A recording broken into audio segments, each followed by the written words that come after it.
వ్రతశాల ఇది నా యేసు నివసించశాల.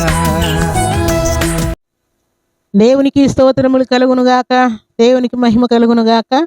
సర్వశక్తిమంతుడు అయినటువంటి దేవాది దేవుడు మనలందరినీ ప్రేమించి ఆయన ఇచ్చినటువంటి శుభదినాన్ని బట్టి దేవదేవుని స్తుతిస్తూ ఉన్నాను. మీ అందరికీ శుభములు వందనములు తెలియజేస్తున్నాను ప్రియులారా. ఈ శుభదినాన దేవుడు మనకిచ్చినటువంటి శ్రేష్టమైనటువంటి వాక్కును చదువుకుందాం. పరిశుద్ధ గ్రంథంలో నుండి యెషయా గ్రంథం 61వ అధ్యాయం 9వ వచనాన్ని చదువుకుందాం.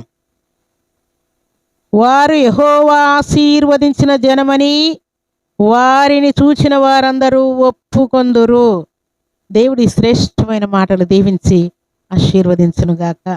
సర్వశక్తిమంతుడు అయినటువంటి దేవాతి దేవుడు మనకిస్తున్నటువంటి ఆశీర్వాదం ఏంటి, పేరేంటి, ప్రఖ్యాతి ఏంటి అని అంటే, మనల్ని చూసిన వారందరూ కూడా మన తల్లిదండ్రుల పేరు చెప్పక, మన వంశం పేరు చెప్పక, మన అలవాట్లను గురించి చెప్పక ఏమని చెప్తారంటున్నాడు దేవుడు?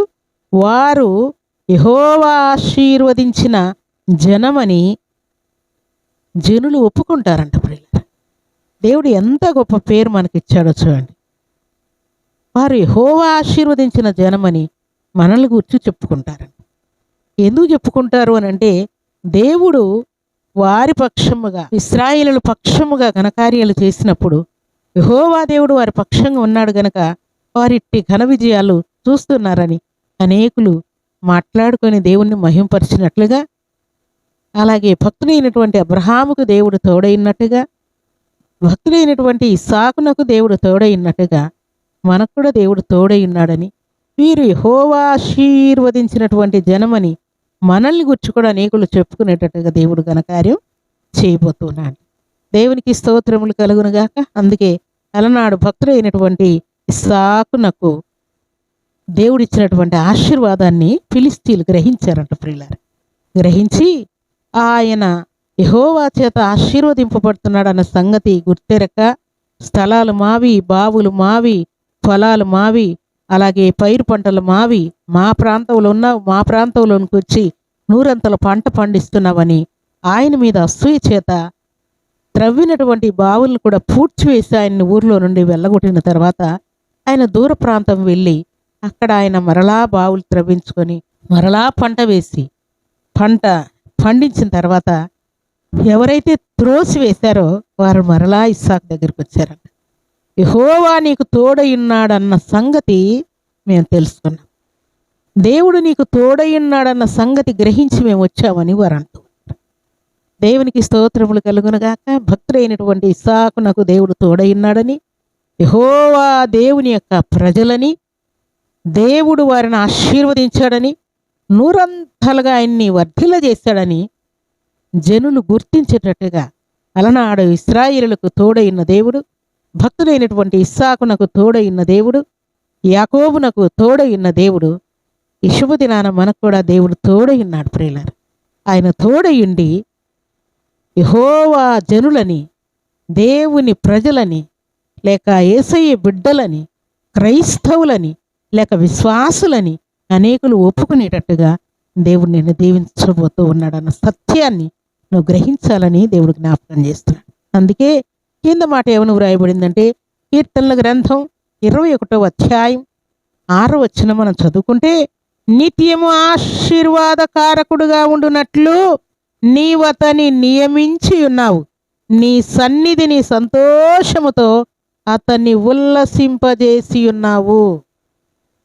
దేవునికి స్తోత్రములు కలుగునుగాక. నిత్యము మనం ఆశీర్వాదకరంగా ఉండునట్లుగా దేవుడు సెటిల్ చేశాడంట, నియమించాడంట, ఏర్పరచుకున్నాడంట. ప్రియులారా, దేవునికి స్తోత్రములు కలుగునుగాక. అలాగే దేవుని సన్నిధిలో సంతోషముతో ఉల్లసింపజేసే కృపను దేవుడు ఇచ్చాడంట. ప్రియులారా, దేవుని సన్నిధిలో చేరినటువంటి దేవుని బిడ్డలమైన మన జీవితాల్లో కూడా ఎక్కడో ఉల్లాసం దొరుకుతుందని, ఏ ప్రాంతానికో ఉల్లాసంగా ఉండాలి, సంతోషంగా ఉండాలి, సంబరాలు చేసుకోవాలని మనం పరిగెత్తుతూ ఉంటాం ప్రియులారా, లోకస్తుల వలె. కానీ దేవుడు అంటున్నాడు, నా సన్నిధిని అనగా దేవుని సన్నిధిని సంతోషముతో ఉల్లసింపజేస్తూ ఉన్నాడు. దేవుని ప్రజలను నీ సన్నిధిని సంతోషముతో అతన్ని ఉల్లసింపజేయుచున్నావు అంటూ ఉన్నారు. దేవునికి స్తోత్రములు కలుగును గాక. దేవుడే మనల్ని ఉల్లాసముతో నింపుతూ ఉన్నాడు. దేవుడే ఆయన సన్నిధిలో సంతోషాన్ని, సమాధానాన్ని ఇస్తున్నాడు. దేవుని సన్నిధిలో సుఖములు మన కోసం ఉంచాడు. అలాగే బల సౌందర్యములు దేవుడు మన కోసం ఉంచానని దేవుడు మాట్లాడుతున్నాడు. దేవునికి స్తోత్రములు కలుగును గాక. ఈ శుభదినాన దేవుని సన్నిధిలో మనం ఆశీర్వదింపబడిన వారముగా ఉండున్నట్లుగా నిత్యము సంతోషముతో దేవుని సన్నిధిలో ఉల్లసించున్నట్లుగా దేవుడు ఆయన సన్నిధిని ఆశీర్వదించుటకై దేవుడే పరలోక పట్టణములో కోట్ల కొలది దూతల చేత స్తుతింపబడుచున్నటువంటి ఈయన భూమి మీదికి దిగి వచ్చాడు. పశులపాకలోని దిగి వచ్చాడు. అలాగే పశులపాకలోకి వచ్చినటువంటి గొల్లలైన, జ్ఞానులైన, అలాగే దేవుని దూతలు ఇంకా అనేకులు సంతోషముతో, ఉల్లాసముతో దేవుణ్ణి పూజించి ఘనపరిచినట్లు వ్రాయబడింది.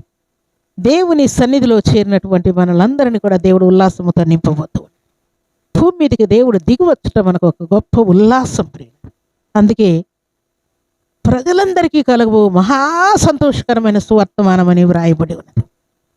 దేవుని సన్నిధిలో ఈ క్రిస్మస్ తినడానికి, కట్టుకోవడానికి, తిరగడానికి, సంబరాలు చేసుకోవటానికి ఆనందం కాదు ప్రియులారా. దేవుడు భూమి మీదకి దిగివచ్చినటువంటి ఆ సత్యాన్ని, ఎందుకు ఆయన దిగి వచ్చాడో, ఎందుకు మనల్ని విడిపించాడో, ఎందుకు మరణించాడో, ఎందుకు తిరిగి లేచాడో, ఎందుకు ఆరోహణమై వెళ్ళాడో, ఆ సత్యాన్ని మనం గుర్తిస్తే తప్పకుండా దేవునికి ప్రాధాన్యత ఇవ్వకుండా మనం ఉండలేము. ఆయన ఆజ్ఞకు తలవంచకుండా ఉండలేం ప్రియులారా. ఆయన మాటకు తలవంచినప్పుడు ఆయన సన్నిధిలో ఉన్నటువంటి సంతోషం చేత, ఉల్లాసం చేత నువ్వు నింపబడబోతూ ఉన్నావు. దేవునికి స్తోత్రములు కలుగునుగాక. ప్రతి సంవత్సరం క్రిస్మస్ అంటే నామకార్థంగా నువ్వు జరుపుకుంటూ ఉన్నావే. అయితే శుభదినాన దేవుడు ఉల్లాసముతో నీ ఆత్మను నింపబోతూ ఉన్నాడు. ఆనందముతో నీ ఆత్మను దేవుడు నింపబోతూ ఉన్నాడు. ప్రార్థనతో నీ ఆత్మను నింపబోతూ ఉన్నాడు. దేవుని యొక్క వాక్కు చేత దేవుడు నిన్ను నింపబోతున్నాడు. దేవుని సన్నిధిలో దేవుడు దాచి ఉంచినటువంటి ఆశీర్వాదములన్నీ కూడా నువ్వు అనుభవించాలని దేవుడు కోరుకుంటున్నాడు. అనేకుల ఆత్మల రక్షణార్థమై నువ్వు పని చేయనట్లుగా దేవుడు నిన్ను వాడుకోబోతున్నాడు. దేవునికి స్తోత్రములు కలుగునుగాక. దేవుని సన్నిధానంలో చేరిన మనందరి జీవితాల్లో యెహోవా ఆశీర్వదించిన కుటుంబం ఇదే, యెహోవా ఆశీర్వదించినటువంటి వ్యక్తి ఈయనే అని చెప్పుకునేటట్టుగా దేవుడు నిన్ను, నీ కుటుంబాన్ని ఆశీర్వదించబోతున్నానని దేవుడు తెలియజేశాడు. దేవునికి స్తోత్రములు కలుగునుగాక. ఈ ఉదయకాల సమయంలో నీ ప్రయాణాల్లో, నీ ప్రయత్నంలో, నీ ఆరోగ్య విషయంలో, ఎగ్జామ్లో, జాబ్ విషయంలో, ప్రమోషన్లో, అలాగే మ్యారేజ్ విషయంలో, సంతాన విషయంలో, అన్ని విషయంలో నీ ప్రయత్నాలన్నీ సఫలం చేసి యెహోవా జనమని అనేకులు ఒప్పుకునేటట్టుగా, యెహోవా ఆశీర్వదించబడినటువంటి వ్యక్తి, యెహోవా ఆశీర్వదించినటువంటి ఫ్యామిలీ అని ఒప్పుకునేటట్టుగా దేవుడు ఘనకార్యం చేయబోతున్నాడు. దేవునికి స్తోత్రములు కలుగునుగాక. దేవుడు అలాంటి కృపా భాగ్యం మనందరికీ అనుగ్రహించి ఆయన కృప చేత మనల్ని దీవించి ఆశీర్వదించునుగాక. ఆమేన్. ప్రార్థన చేసుకుందాం. భూమి ఆకాశములను కలుగు చేసిన మా తండ్రి, మీ కృతజ్ఞతలు చెల్లిస్తూ ఉన్నానయ్యా. ఈ శుభదినాన మీరు మమ్మల్ని ప్రేమించి మాకు ఇచ్చినటువంటి శ్రేష్టమైన వాక్కును బట్టి కీర్తిస్తున్నాను తండ్రి. వారు యెహోవా ఆశీర్వదించిన జనమని జనులు ఒప్పుకుందరన్న మాట చేత మమ్మను మీరు తాకినందుకై, మాట్లాడినందుకై, గద్దించినందుకై, సరిచేసినందుకై కృతజ్ఞతలు చెల్లిస్తూ ఉన్నాను. పరిశుద్ధమైన మీ సన్నిధిలో చేరి ఈ మాటలు వినబడందరికీ ఈ మాటలు ఆశీర్వాదకరంగా ఉండును గాక. మీ బిడ్డలు తండ్రి మీ పేరు పెట్టబడిన జనముగా ఉందరుగాక. మీ ఆశీర్వాదానికి మీ బిడ్డలు అర్హులై ఉందరుగాక. వారి ప్రయత్నాలన్నీ సఫలమగునుగాక. మీ సన్నిధిలో ఉన్నటువంటి సంపూర్ణ సంతోషం చేత, ఉల్లాసము చేత మీ బిడ్డలు నింపబడదురుగాక. మీకు స్తోత్రాలు. సంపూర్ణ ఆరోగ్యాలు మీ బిడ్డలకు కలుగునుగాక తండ్రి. మీకు స్తోత్రాలు. స్వస్థత కలుగునుగాక. వారి ప్రయత్నాలు సఫలమగునుగాక. విద్యా బుద్ధుల్లో, ఎగ్జామ్స్లో తండ్రి, జాబ్ విషయంలో, ఆరోగ్య విషయంలో, అలాగే తండ్రి ప్రమోషన్లు అన్నిటిలో మీ కృప మీ బిడ్డల్ని ఆవరించునుగాక తండ్రి. వారి మ్యారేజ్ విషయంలో మీ చిత్తం నెరవేరునుగాక. అలాగ సంతానం ఇచ్చి తండ్రి మీ బిడ్డల్ని సంతోషపరచుగాక. మీకు స్తోత్రాలు.